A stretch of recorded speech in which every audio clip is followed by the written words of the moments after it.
নমস্কার। আজকে ত্রিশানের জন্মদিন। আপনার রেসপন্সিবিলিটি ছোট্ট ত্রিশানকে কমেন্টের মাধ্যমে উইশ করা, মন থেকে আশীর্বাদ করা।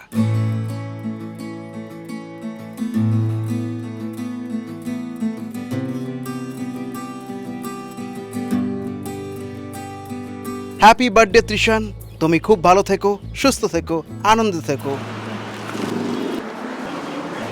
ত্রিশানের বাবা রাধেশ্যাম মণ্ডল এবং মা দোলন মণ্ডলকে আন্তরিক ধন্যবাদ জানাই এই উদ্যোগের অংশীদার হওয়ার জন্য।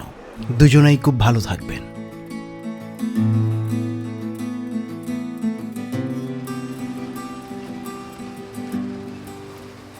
আপনি অনেক ভালো আছেন, জানার প্রয়োজন নেই। এই দৃশ্যের তুলনার মাধ্যমে মেনে নিন।